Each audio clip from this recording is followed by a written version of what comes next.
Good morning. My name is Michael Barron. I'm on the staff of the Holyoke Public Library. This is our first program of the season with Tzivia Gover. I want to tell you a little bit about Tzivia. Tzivia Gover is the author of The Mindful Way to a Good Night's Sleep and Joy in Every Moment. She is a writer, educator, and certified dream therapist, and the director of the Institute of Dream Studies. She's had numerous workshops and panels about dreams, mindfulness, and writing, and she holds an MFA from Columbia University. She's an active member of the International Association for the Study of Dreams and the founder of 350 Dreamers, an international network of people who dream together for global healing. She lives in Northampton and can be found online at CynthiaGover.com. And before I turn the meeting over to Tzivia, I just want to make a few remarks about her writing. Tzivia has written several books. I have with me two of the more recent ones and two that I particularly enjoy. One of them is Joy in Every Moment, which is an excellent, I call it a reference book because it's not a book that you just read and put aside forever. You can have it at your bedside or in your reading nook and just turn to a page that will help you get through the day or help you in many different ways. It's like a compendium, I would call it. So that's one that's fairly new. And the one that Tzivia will be discussing with us today is The Mindful Way to a Good Night's Sleep. And this one is fairly new. I think it's just last year, if I'm not mistaken. And I just want to read a little excerpt from the Library Journal Book Review, because this tells you in a nutshell why the book has earned 5 stars in all the reviews. 5 is the maximum.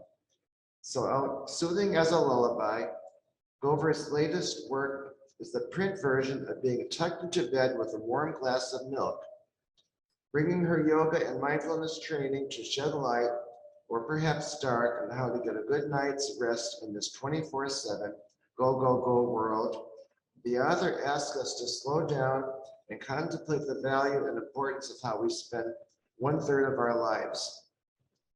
Both science, facts, and quotes from poets lace the pages with reasons why we would want to sleep better and explore our dreams. Gover provides a linear progression of nuts and bolts advice on how to get sleep, stay asleep, experience lucid dreaming, and remembering the dreams, keep a dream journal, and wake up with a smile. It's all told with gentle prose that makes this book delightful and inspiring, as well as practical. The verdict for anyone who has ever had trouble falling or staying asleep, or who is at all interested in interpreting their dreams. So that's from the Library Journal's 5-star review. So this program this morning we'll have time for discussion and questions when Tzivia is ready for that portion of our program, which is going to be about 1 hour in length. And if people you know couldn't make it this morning, spread the word. They can go to the Holyoke Public Library website. It's on our calendar of events, and this program that we're taping this morning will be available very shortly in a matter of a few days. It'll be running on the website through the month of rest of December and January. If you have any other questions beside our program this morning about what the Holyoke Library offers in the way of ordering these books through interlibrary loan, we can do that for you. We urge you to buy the book because it's a beautiful, more than a coffee table book. It's a book that you can have and treasure for a long time. And in my opinion, it makes a wonderful gift. In fact, I have a family member who needs this book, Good Night's Sleep, so that is on my list. So I'm going to turn the meeting over to Tzivia, and thank you so much for joining us at the Holyoke Library today. Thank you. Michael, I could not have asked for a more lovely introduction. I lived in Holyoke for 10 years and worked and still work some in Holyoke, but I worked there for about over 20 years. Now I live nearby in Northampton. And I just want to give a plug for the Holyoke Library for those of you who haven't been there or haven't been there lately. It's such a beautiful, beautiful library in a beautiful city with a rich history that I just adore. So I'm very happy to be here with you today, especially as a guest, as an honored guest of the Holyoke Public Library. So today what we're going to do, I'm going to give you an overview of how I see sleep and dreams and why I have made this sort of my mission to help us recast our relationship to sleep and dreams so we can have a cozier relationship to sleep and dreams. I'm curious how you all have slept last night and whether or not you remember any dreams, and you can feel free to put that in the chat if you like. I think that one of the first things we can do to start to honor sleep and dreams is to ask people about it. So how did you all sleep? How did you dream? Feel free to drop that in the chat if you like, if you remembered any dreams. But what we'll do today is, I'm not a doctor. I don't play one on TV. I'm a mindfulness practitioner. I am a dreamwork professional. And I came to the topic of sleep through the back door, right? Through the door of dreams. So I'll tell you a little bit about that story. And if it interests you, ask me during Q&A and I can tell you even more. But let's get started. I'm going to share some slides with you, then we'll have a question and answer. And as far as I'm concerned, you know, that's a really important part of this talk because you came here for some reason. Either you're having trouble with sleep, you're troubled by dreams, or you're curious about something about sleep and dreams. And I want to be able to help you with that. So thank you, Pauline, for answering the question. And that's real typical, you know, maybe to have a nice night's sleep, not necessarily remember dreams, sometimes both. So let's see. So as Michael mentioned, I am the author of The Mindful Way to a Good Night's Sleep and other books. And I am also what I would consider to be an unusual ambassador for the topic of sleep and dreams. I started out life, this is not me, but at about this age, I was terrified of the dark, really, really scared of the dark. I was that little girl who needed the light on to sleep and the door to the hallway open so I wouldn't feel so alone. I had nightmares starting as early as I can remember dreams. I still have nightmares today. And I had trouble sleeping as an adult. As a young adult, I was afraid of the dark still. I would sleep with noise, television noise or radio noise. I'd avoid sleep. But interestingly, those nightmares, which both were very scary, but they were also intriguing. And the fact that each night I'd close my eyes and go to sleep, and I remember thinking this as a very little child, the fact that I'd go to sleep and not know what was coming, it was like going to a multiplex cinema and not knowing if I was going to see a comedy, a tragedy, an action movie. I just didn't know what was coming, and that always intrigued me. And I was very lucky as a young woman when I went to college. So when I was 18 years old, I did start psychotherapy. The reason for the nightmares was that I grew up in a scary home. My dad had some issues with anger and some of the typical things that a lot of us grow up with, but they're very difficult. And I went into therapy, and it turned out, I didn't know what I was doing in choosing a therapist, but I got a Jungian therapist. And when I said, usually in life, when I said, oh, I had a dream, can I tell you, people would like back up 20 paces, like, please, no, like, I don't want to hear someone else's dream. But when I said to her, I had a dream, can I tell you, she leaned in and she was curious and she got all lit up. She was excited. So from her, I learned that I could work with my dreams in a way that would bring me healing. And I healed a lot of the depression and anxiety that I came into therapy with, and I continue to this day, decades and decades later, through dream work. But I am not typical in this way. The truth of the matter is that sleep and dreams are not winning any popularity contests. And I really get it. I understand why, even though I love dreams and have come to really love sleep as well. So here's why most people are not so excited about sleep and dreams. So let's just think about it for a minute.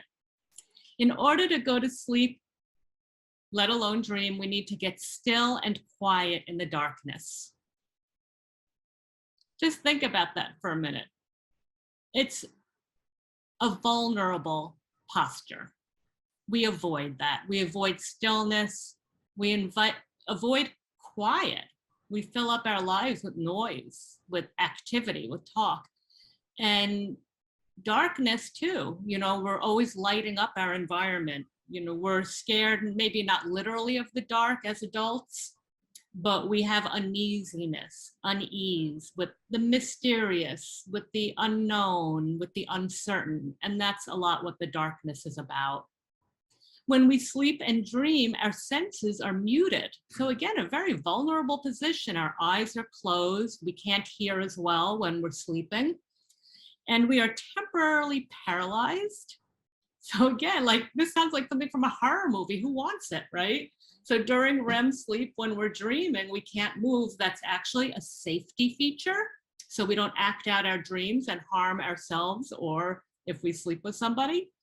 That's why we get paralyzed. It's natural, but it can be quite scary. Also, our brain is very active when we're sleeping and dreaming. It's a myth that when we sleep and dream, our brain rests. During dreaming, which is about a quarter of the time that you're asleep, your brain activity is higher. Your brain is more active than awake. So think about that too. It makes me think that there is a good reason for dreams, and we'll talk about that later, if our body and brain put so much energy into it. So here we are, still and quiet in the dark. Our senses are muted. We're paralyzed. Our brain is going, right? So, and we don't have our distractions. We don't have our phone. It's like the one time when we're sleeping, right, that we're not on the phone or on the computer. We have no distractions. We're left alone with ourselves. And for a lot of people, that is downright scary. And for many of us, 5% on average, it also leads to nightmares. I forgot to mention that to add to this creepy stew, we're low on serotonin and other mood boosting chemicals, neurochemicals that they're tamped down while we're asleep and dreaming. And that can make sleep scary and unsettling too. That's why, by the way, when you wake up in the middle of the night, it always seems like your life is terrible or your problems are much bigger than they seem when you wake up. It's because you don't have the help of serotonin and other mood boosting neurochemicals to help you. So no thinking aloud in the middle of the night. It's not going to go well. We'll talk about that later if you like. So what do we do to deal with this lack of sleep? Well, for one thing, I just wanted to mention that according to the Centers for Disease Control, the lack of sleep that we're experiencing nationwide is at epidemic proportions.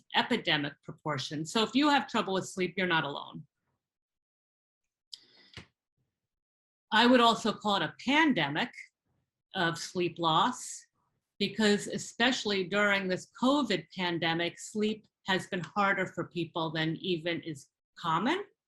And not only that, people have been experiencing more intensity in their dreams. And sometimes that's being positive for people, and sometimes it's more nightmares. So Interestingly, nightmares can be a reason people avoid sleep because they're afraid of nightmares. So again, I was atypical in that my nightmares made me curious about dreams and helped me want to sleep more. But for most people, and a lot of the time, nightmares can actually cause insomnia, not because of the nightmare itself, but because people avoid sleep to avoid disturbing or scary dreams. So what are we doing about this? We know, oh, I can't sleep, my friends can't sleep, or I'm not sleeping as much or as well as I would like.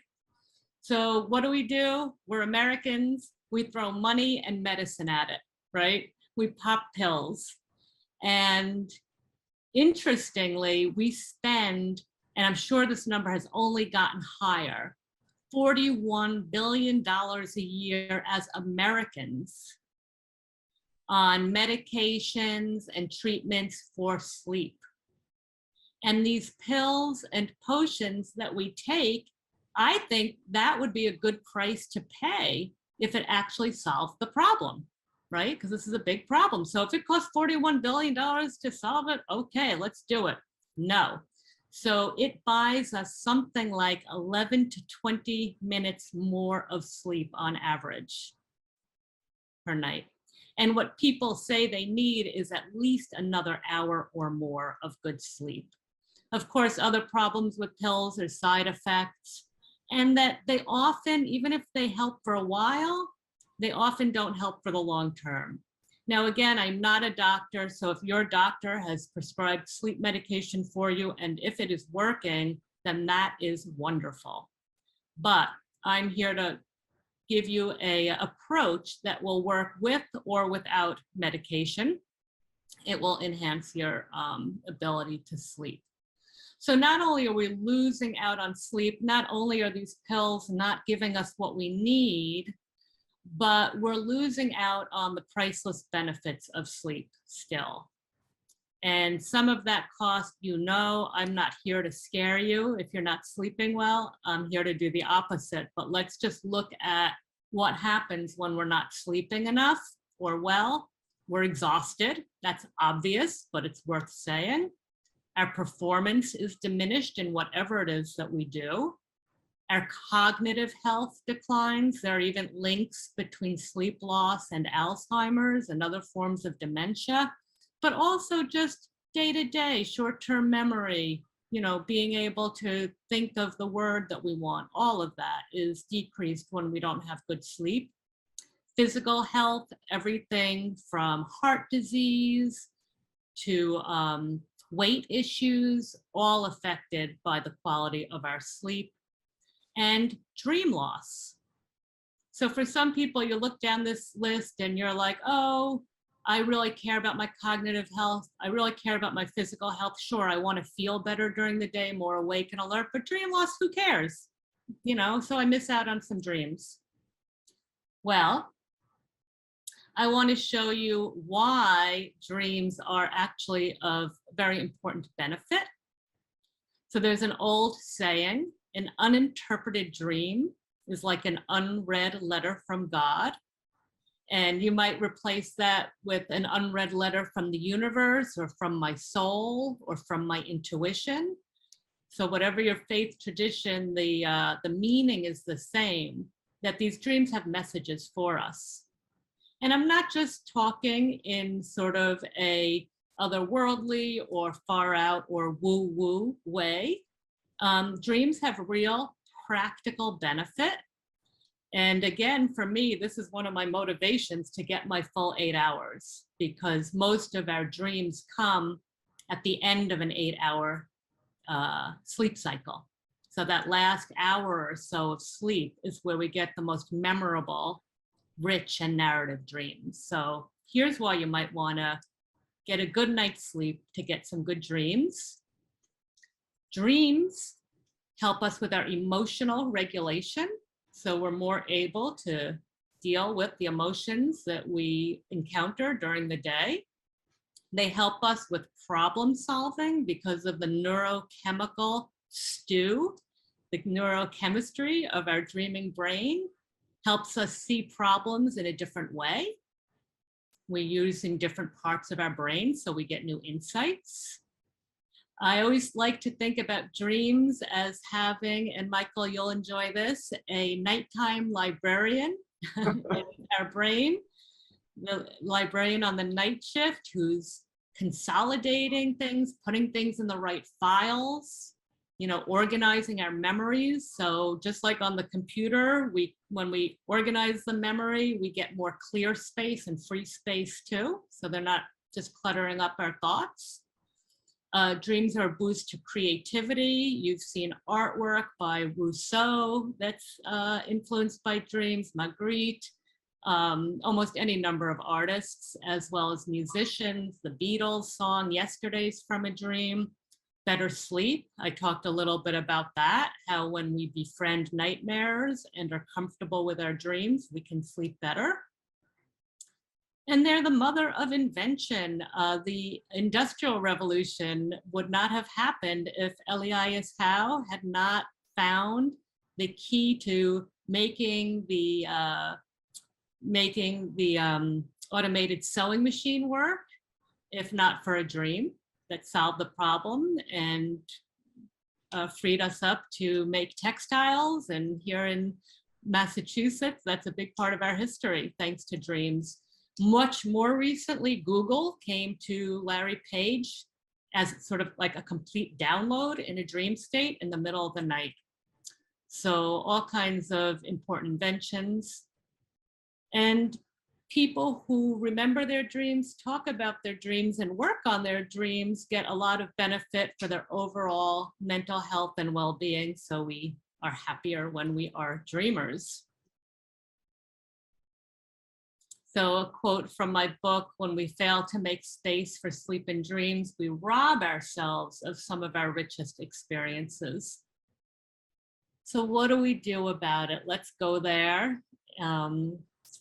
The answer, my friends, is actually quite simple. Your grandma told you this. I'm going to tell you this, but the difference is I'll tell you some of the how as well.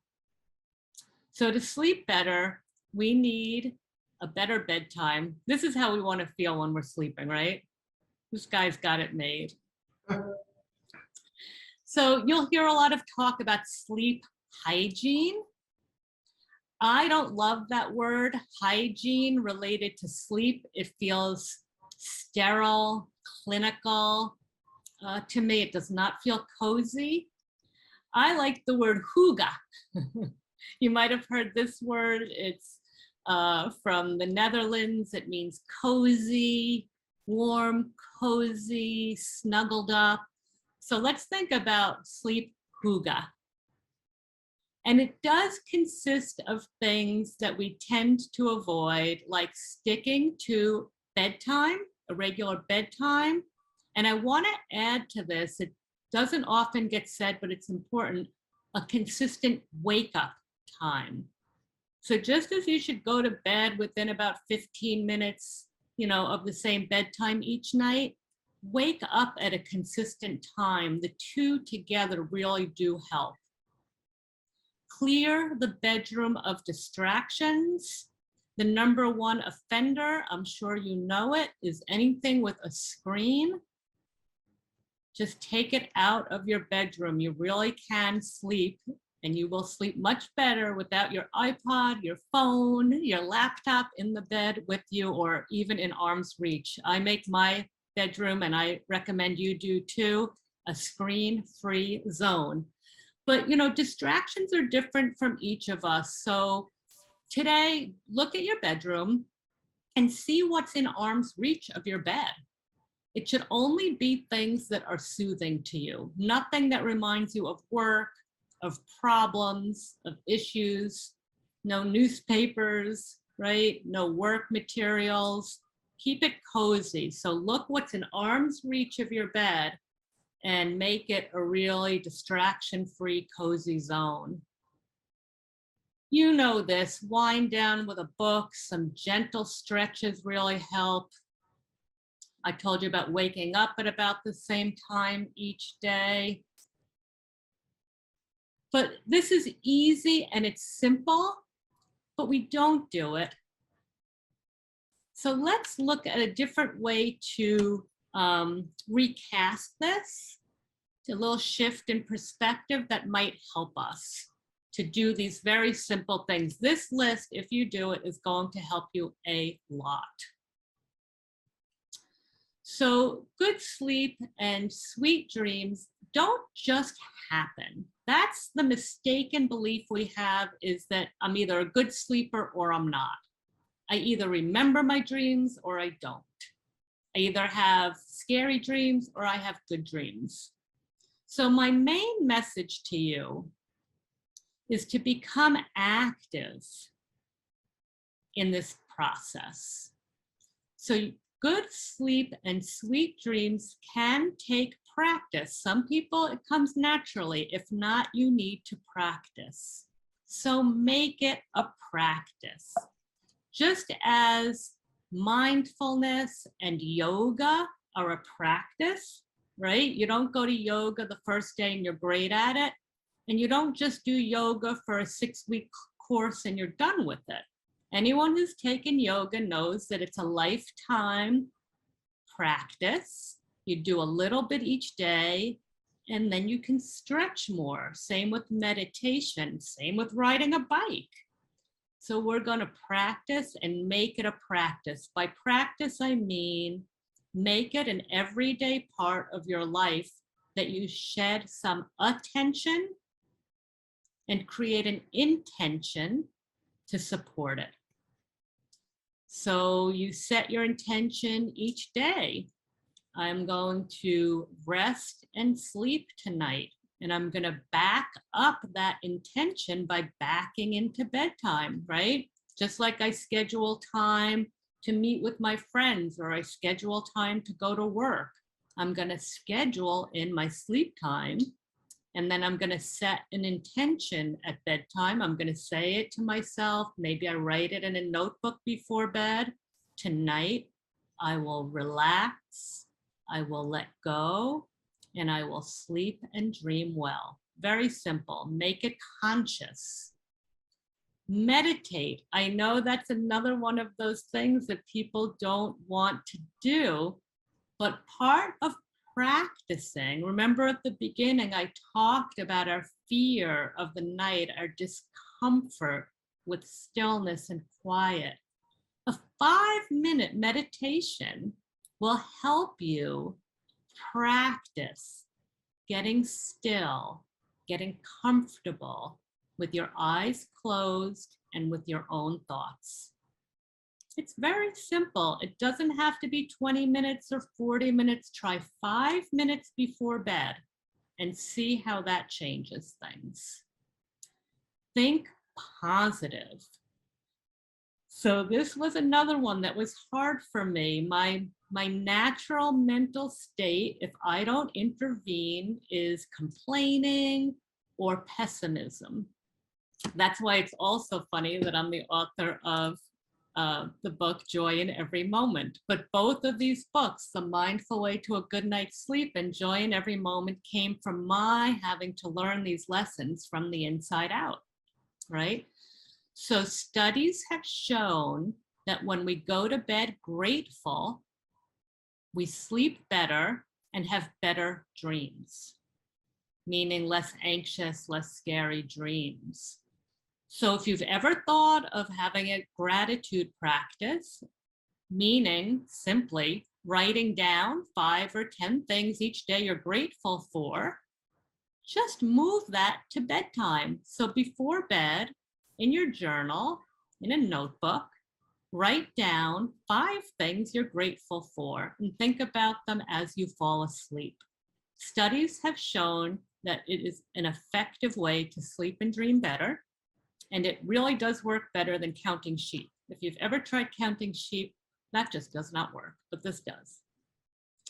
Be aware of dreams. So start to befriend your dreams. Start to know that you do dream, whether you remember them or not. Everybody, except for a statistically insignificant number of people, dreams several times each night. By the time you're 80, you'll have had something like 200,000 dreams. And most of those are going down the drain in the shower each morning. You're just not remembering them. So the key to remembering your dreams is to start by being aware of them and welcoming them. So when you set that intention, you can set your intention tonight, I'll remember my dreams. Just write it down. And then what do you do with the dreams when you get them? Well, you write them down and you just spend a moment admiring them. Don't worry what they mean right away. First, just appreciate them. And then maybe in your notebook, write down a question like, that dream might be trying to tell me, right? That dream might be trying to tell me, and just fill in the blank. Just play with it a little bit. So my main message to you all is to befriend your sleep, befriend your dreams. And we're going to open it up to questions in just a minute so that you can tell me how I can help you befriend your sleep and dreams using this mindful approach to making sleep and dreams a practice that you practice and you can get better at. So if we were in person, I would have my books with me and you could pick up a copy and I could sign it for you, but we'll do it the pandemic way, right? The 2020, 2021 way with social distancing. If you do purchase any of my books, whether for yourself or as gifts, please feel free to email me at hello@CziviaGover.com. And I'm going to put that in the chat in a minute too, so you can copy it. And I'll send you a signed book plate that you can paste into the book as is shown in this picture. So I just wanted to make sure that you knew that you have that option, even though we can't be together in person today. So I'm going to pause here. I'm going to ask you, so I will send you copies of the slides that I used today. Oh, my dear friend Anna is here. Anna, you were in my dream recently. I am going to put my email and my website in the chat for you. If you would put your email in the chat to me, you can do it privately, or you can put it out to everyone, or you can just email me if you want to get the slides from today's talk, or maybe Michael can help me get your email addresses. But one way or another, we have that option too. So I'm going to stop talking. I've given you a lot of information. You can either put your question in the chat, or you can say it out loud, whatever works for you. And your question could be a comment too, something you've experienced that's helped you with sleep and dreams. Well, I have a question about the meaning of the word nightmare. When does a dream become a nightmare? Is there any definition of a nightmare more than what we think it is? Or good question, Michael. Thank you. So a nightmare, there's a whole range of scary dreams, right? You can have a disturbing dream, you know, a slightly uncomfortable dream, an anxious dream. The technical definition of a nightmare is a dream that's so scary it wakes you up. okay. Okay, so that's a nightmare, but a nightmare, you know it when you have it, right? You wake up, your heart's pounding, you're scared. Okay. And they affect a good number of adults. They're very common in childhood. So if your child or grandchild has nightmares, that's very common, not surprising. Adults, it's more like 5 to 10% of the dreams we have, which is significant. I have more. I have more nightmares than that. And a lot of people do, especially people who've experienced trauma in any way. I have a question. Yes, Sally. I never heard of the point about memory consolidation, that your memory puts things into the correct files. And I remember almost all my dreams, and some of them are really very curious, and some of them are wild. But what I noticed often is that there'll be a little something that will happen during the day. I can't think of an example, but it will appear as a symbol in the dream. It'll just sort of like enmesh in there, like this. If I'm looking, say, for my keys or something like that, all of a sudden the keys will be in the dream, or I'm still looking for them in my dream, and so part of dreaming pulling together stuff that happens during the day and trying to make sense of it. Absolutely. Absolutely. So, Sally, you asked a couple of questions in there, and one is about the memory consolidation. And that function of dreaming also helps us to learn. So that's why, let's say if you're trying to learn a language or an instrument, study a little in the evening, not too much, but study a little bit in the evening, and you'll help all the information to consolidate.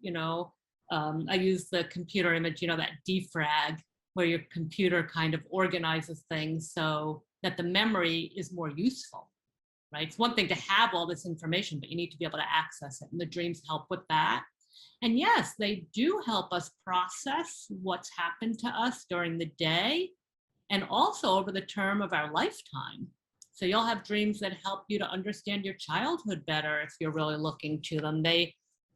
Jeremy Taylor, one of the great dream workers of our time, who passed away just in the last couple of years, he would always say, and I believe this 100%, all dreams come to us in the service of health and healing. I always say health, and healing. Even those nightmares, especially those nightmares. And Anna asked, can nightmares happen during the day? Well, I feel like we're living in some nightmares right now in our world. I don't think that's what you're asking, Anna, but I think of a lot of the collective events that we are encountering, with all the violence that we see in the world today, the tornadoes and severe storms. Those are nightmares, collective nightmares that we're experiencing awake. And I believe we can start to work with them in some of the ways that we work with nightmares that we have that are dreams asleep. And what I mean by that is when we do dream work together, we really open our eyes and awaken to what's going on inside of us. We face it instead of turning away from it through gentle, loving dream work. We get to know ourselves better to heal what's inside of us. And I deeply believe that we can do the same with these external nightmares in terms of the collective. If we face what's going on in our society, if we get to know people and events, history, we open our eyes to it, we are more equipped to face it effectively and help to heal it. Anna, I think you might also be asking about nightmares that come as visions during the day. That does obviously happen. It's usually labeled some form of mental health or cognitive issue beyond my scope. But people certainly do have nightmares, visions, some would call them hallucinations during the day too. But that's a smaller part of the population, and it's not my background to address. What else? Yeah, Pauline, did you have a question? Like very often in my dreams, I'm losing something or something is lost and I'm forever trying to look for it. And it's quite the same in my waking life too. I misplace things or I'm forever losing my keys or things like that. Yeah. So I see a connection there anyway. Yeah, so good job, Pauline, of making those connections between sleep dreams and waking. And that's a lot of what we do in dream work. So we'll look at the image literally, right? So if I dream I've lost something, I might first think about, oh, in my waking life, have I actually really lost something, right? My keys, my purse, whatever. But then we also look at it metaphorically on emotional levels, physical levels and even spiritual levels. So if I'm dreaming a lot about losing something, I might ask, do I feel in my life like there's something intangible that I'm losing? You know, am I losing touch with a certain person? Do I feel like I'm losing sight of my soul's path? Do I feel like I've lost, you know, sometimes when we go through a transition, we might dream about losing things because we've just lost maybe a loved one or a part of our life is over. So we look at the dreams on different levels in our dream work, making those bridges to waking life and looking at it literally and then opening it up metaphorically on those emotional, psychic, spiritual, and sometimes physical levels too. Dreams will sometimes report to us on a physical issue, a mental or a physical health issue that we're facing. And Sally has a comment. Sometimes I can step into a dream and ask for a different outcome. Yes. Okay, this is a fun question, Sally. So what you're doing is lucid dreaming. So what Sally's describing is having a dream, and then you step into it and know that you're dreaming while you're dreaming.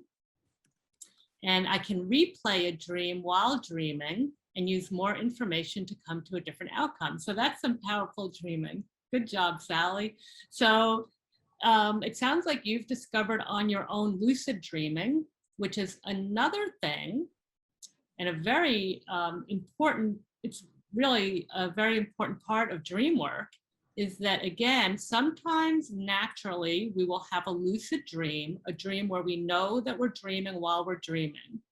So if that's happened to you, raise your hand or shout out. Great. Some of you might have, oh, Julie too, great. Some of you might have had it happen and you don't even realize it. So like you're having a nightmare.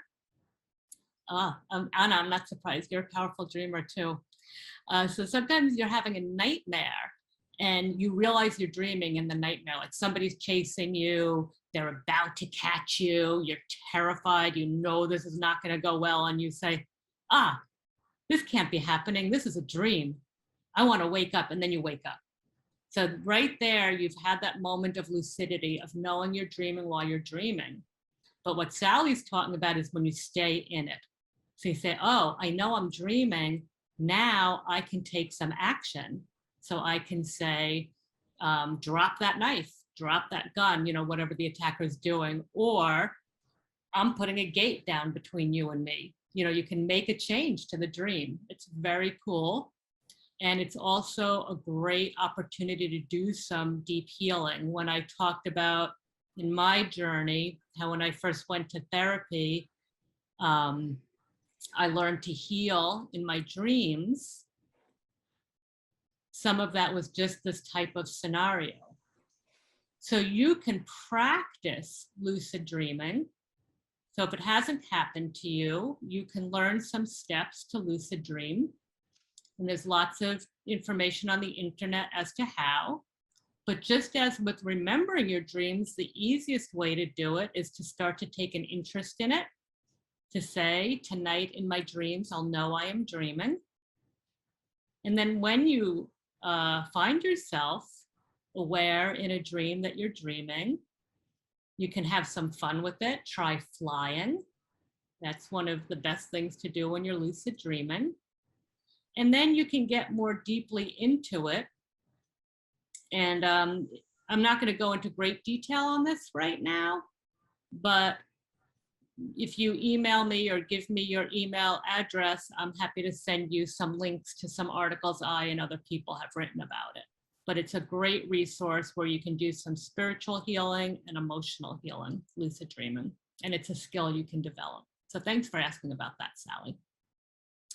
I'm wondering if working on writing before going to bed is a good practice. Oh, Elaine, thank you for asking about that. Yes. So anything that you're working on. So for example, if you're a writer, and this is I smiled when Elaine asked this because I know that she's a wonderful writer, and also because I write and teach a lot about how to use dreamwork to help us with our creative writing. So if you want to learn more about that, let me know that too. And one real easy thing you can do, and this can be whether you're working on writing or anything you're working on. Let's say you're trying to learn a piece on the piano, or you're working on a problem at work, a project. If you think about it a little and write about it a little before bed, your dreams will help you, your subconscious mind will help you to work out the problem while you sleep. That's where we get that expression, I'm going to sleep on it, if you have a big decision to make.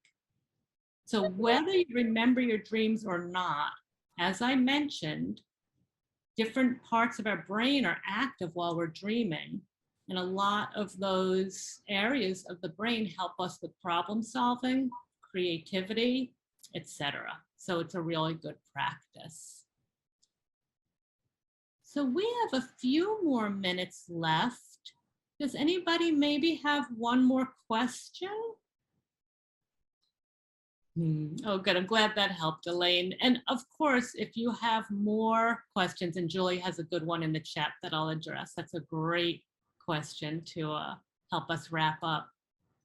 But if you have more questions, I can't necessarily write back in depth to each of you, but I can send you a link or a resource to get you started on finding out more.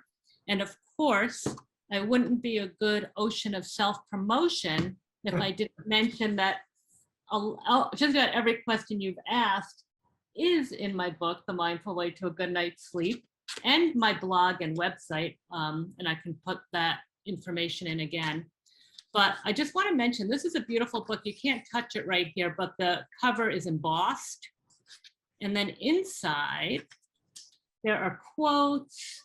You can see it's not like a big, heavy book to read. There are little bite-sized chunks to read.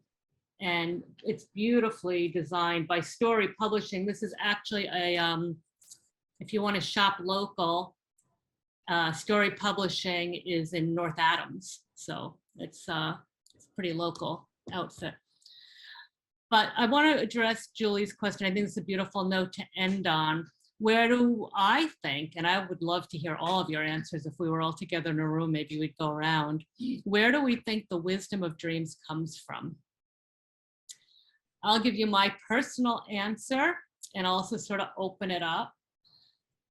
Well, no, I'll go the other way around. So science would say that the wisdom of dreams, so scientists would say the wisdom of dreams comes from the neurochemical makeup of the brain while we're sleeping and dreaming.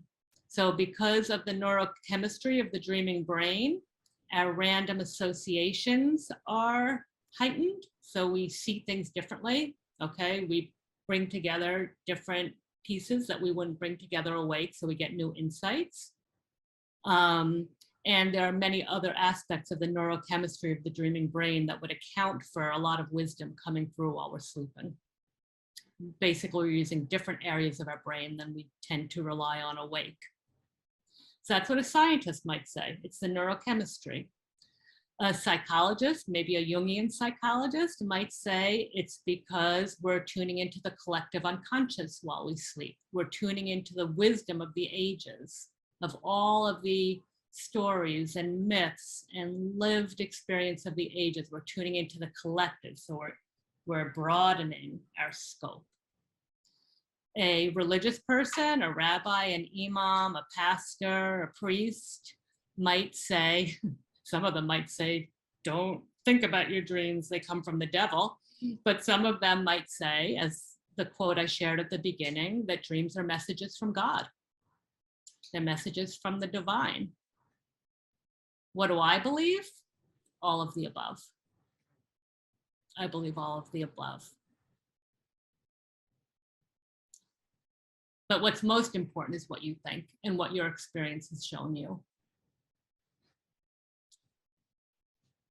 So my friends, I think that I am going to let you all go.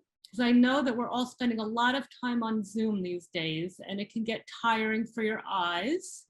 But please be in touch. I'm going to put my email address here in case you want to contact me privately, and my website. So I'm at hello@CziviaGover.com.